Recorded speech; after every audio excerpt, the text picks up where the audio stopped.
Hey everyone, thanks so much for joining the Think Realty podcast today. We're so glad that you chose to join us. Let me say a quick thank you to our sponsor. This podcast is brought to you by Residential Assisted Living Academy. The Residential Assisted Living Academy introduces you to a lucrative opportunity that can yield $10,000 a month net cash flow for those of you that take this on, as well as those that survive you. It's a great opportunity for those amazing opportunities to pass real estate on. You can find out more by going to www.ral101.com, ral101.com. I've got an awesome guest for you today. I'm really excited about this guest. It's been a while. He has been on the show a few times in the past, as well as we've done some fireside chats at AAPL and various other things. I think I've been on his show before, but I always enjoy him. He's a good friend, and I always believe a market and industry leader. And so I'm so glad to have Bill Tesser on the show. Bill, thanks so much for joining us today. Thank you, Eddie. Feel exactly the same about you. Yeah, very good. So you've had quite the change in your life in the past year. You said it felt like buds training. So what was that all about? So you just baptism by fire? Yeah, I mean, listen, it's gotten out in the market a little bit now, but what most folks don't know, Eddie, is that PWB approached me in middle of 22 to spin Civic out from them. They got themselves in a little bit of a jam as it pertained to being overextended on treasuries at a very low buy price. They had a run on deposits in their venture business, and the balance sheet turned upside down. What was once a beautifully framed $43 billion balance sheet that had unlimited access to low cost of capital changed literally over a quarter. And so I took two meetings. I raised the necessary amount of money, which was a $9-figure amount, to spin Civic out, and entered into an LOI with the bank, approved and signed by the board of directors in December, with a definitive to be signed in January, close in March. Very fast. Yeah. But my capital partners have been longstanding friends and partners of mine for a long time, and so that part was sticky and easy. And what happened is 5 days before our definitive, in the middle of January, the terms of our transaction changed. And there was a lot of entanglements in the deal that made the deal worthwhile, with asset management strip and servicing strip and warehouse lines and flow agreements. Really attractive package for us to raise that kind of capital that quick. We raised that capital in 2 weeks. Wow. 9 figures, like significant amount of money. Sure. And so they started unwinding some of those things and really wanted to make it an all cash deal without those things. And effectively, you'd be paying that for people. So that didn't work. I tried for 3 days to reconstruct something that still made sense for us and the capital partners. That didn't happen. And 2 days after that, they termed myself and our general counsel without cause and deemed under restructure. And then what you saw play out in social media, 3 days later, they started what was the wind down. They issued a RIF for 250 of our 500 employees. They halted all new originations. We had 1,700 loans in the pipeline at the time. Wow. Started unwinding leases and stuff. And so, yeah, you said it's like buds training. Yeah, it was, because not only did I have a claim against the bank that I had to pursue, but I had 500 employees that in my mind I was responsible for and I needed to protect. And I was keeping a close eye on, if this was a wind down, what a new co would look like. And so, yeah, I mean, I think you said earlier, hey, man, you probably enjoyed some downtime in an island somewhere. And I'd say, like, yeah, that didn't happen. Nothing like that. Well, the most amazing thing, though, is how fast you've spun up a new co. And if you don't mind, we'll get into the market here in just a second, but tell us about the new co. And you said you've had over 150, 170 employees come with you this new co. So it's not like you're starting out of your garage and you've got 5 employees, doing something small. You're going big. So I would like to hear more about that. Yeah. So the last termination at Civic was the end of May. So when you think about this, our first day was 8/31. And you mentioned the 150 number. I think I just got some from HR. We were at like 168 or something. Wow. I think that's the number today. Wow. Every one of those folks but one was previously with us in our past company. And some of those relationships, as you know, go back 20 years. And so, to me, you have lots of talks about loyalty, and you talk about investing in people. And I've done it my whole life, Eddie. My entire life, I have put my very best energy and effort towards people. And it showed up in a huge way, because basically what they did was they all waited effectively June, July, and August for something that hadn't been stood up, didn't have an office space, didn't have a sign on the building, didn't have any of that stuff. And yeah, I mean, we worked our ass off. We had to move quickly. There was a lot of folks doing it. And as you now know, on 8/31, we launched. And yeah, some people call it a startup. To me, it really is a restart, because 37 of the originators did 92% of the 3 billion we did the year before. Wow. So you say, well, like, what does that look like? Well, what that looks like is really September, we started the 5th because there was that little holiday thing, and we're trying to figure out how to plug in the phones and the computers and where do I sit. So the first full month of October, we're going to fund 45 million this month. We have just under 150 million in the pipeline, and we have 165 million of additional apps that have been taken. Wow. So that's in 45 days. So these are hunter killers. The originators are the best of the best. Yeah. And so it doesn't feel like a startup. It feels like a restart. Same folks, same people. Sure. But we're off and going. Well, you also, at those numbers, I mean, you'll hit $1 billion in a year. I mean, and it sounds like that's probably the low end of where you're headed. That's not really a startup in our space, right? Like that's already going for the throat on some of the big guys. You guys are holding your own. That's awesome. Congratulations. Yeah, it's funny you say that. Like when you wore the belt, when you wore the heavyweight championship belt, which we felt we did. Yeah. And that belt is stripped from you. You look at the lions up on the top of the hill, and we're coming. Yeah. Yeah.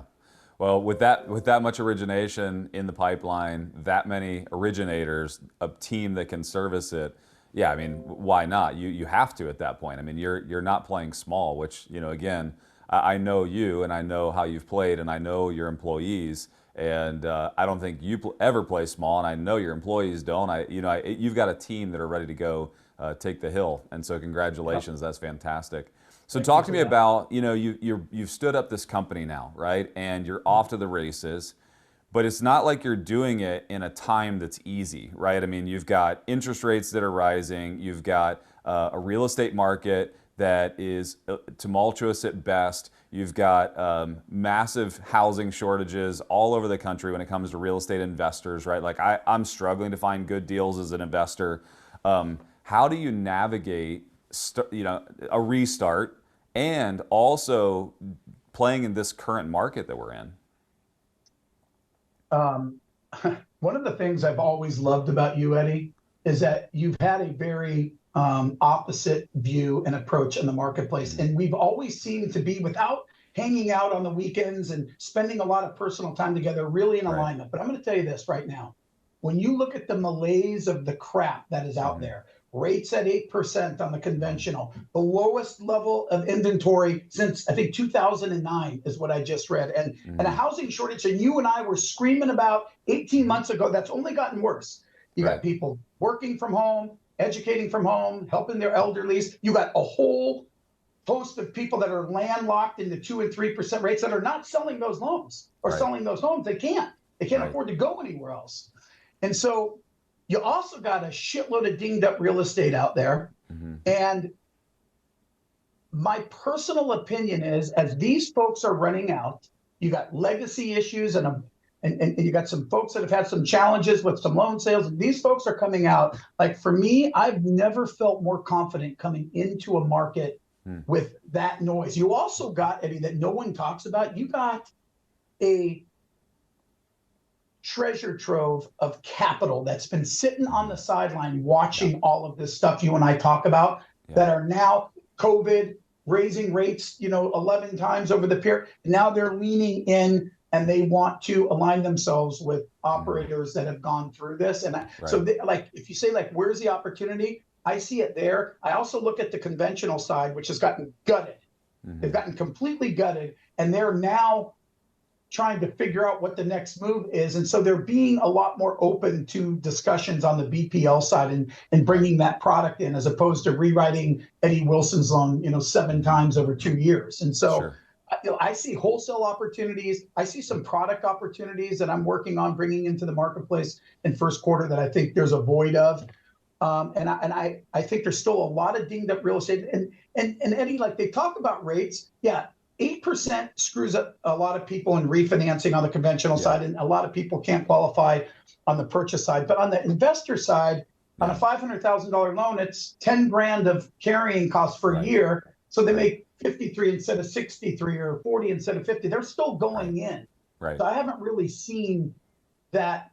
Like that was the big question mark about for me and the capital partners is, will our loyal customers come back? And we talked about the pipeline. Well, that told me, and the rates out there, they suck. Like from what you and I see in 5 years, they're not exciting. Nothing's exciting, but they're coming in. So I actually think the Fed is toppy. I think we've seen the worst of it. I don't know how, one more quarter, okay, but not 4 more. No. So I think that's there. And I just, to me, it feels like this is the time to be in the market. Yeah. Not when it was going like this. I actually think that we might time this thing perfectly. Yeah. Yeah. I couldn't agree more. I think, and you and I are always on the same page, and I feel like we're also always fighting the big crowd that's in opposition to us, right? Like I think everything you just said, I completely agree with. And I think that if we stood up the industry leaders, I think that we'd have 100 of us telling us the exact opposite, right? Like you'd hear, oh no, horrible days ahead. Like it's going to get 10 times worse before it gets better.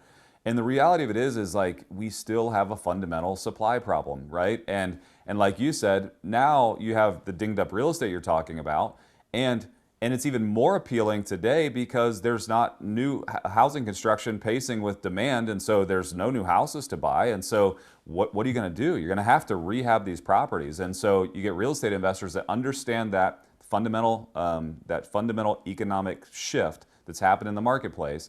And the other thing is no one's talking about the mortality rates of the baby boomers. Like we've looked at COVID and everything that's going on, but the reality is baby boomers are still living longer than the last generation. And where we thought all this housing was going to shift into the hands of the millennials, the past 5 to 7 years, it hasn't happened.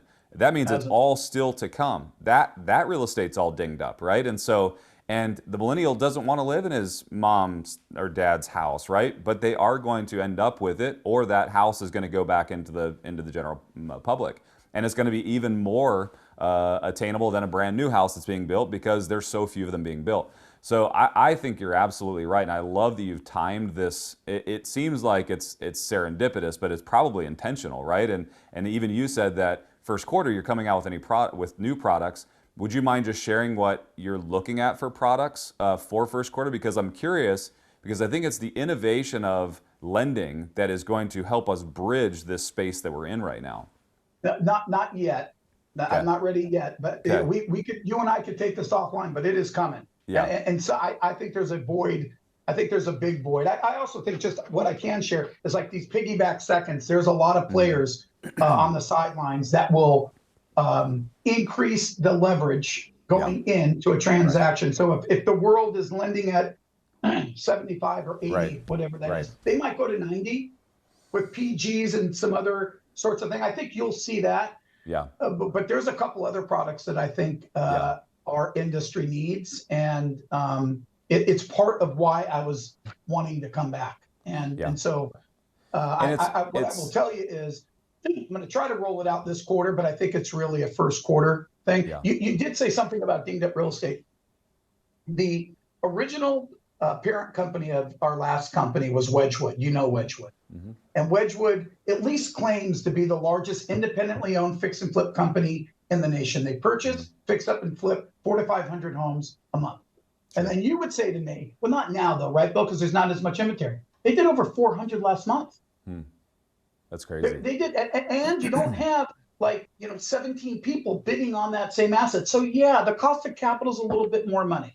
and you might not have as many exits, people on the outside that are, scammering to pay top dollar. But what I will tell you is that the formula for them is still working, and that's one example. And they're throughout the United States. They're not Sure. they're California based, but they don't just buy in California. So yeah, I get excited especially when I hear some of the competitors or the bigger people talking about like Yeah. shoulders down at the conferences or head down, or like, I just don't see that, Eddie. Yeah. I don't see it at all. I think single family will be just as hot as it's always been. I also believe that multifamily, I'm still picking up as many doors as I can. I think this year we picked up close to another 1,000 doors in multifamily because Wow. because there's a massive gap there as well. A lot of stuff that's coming, the bridge structure to get these things to performance is lacking because of the conventional rate structure, the long-term institutional rate structure. And so I'm finding like deals that are already performing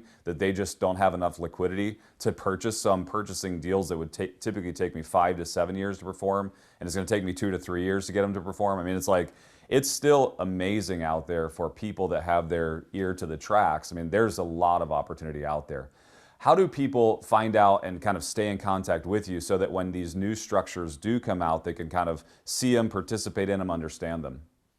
Yeah. So we're all over social media. We're not difficult to find. We're CV3 Financial, or myself. They can reach out. I get an awful lot of DMs, and I'm happy to share and introduce one of our professionals to them. Sure.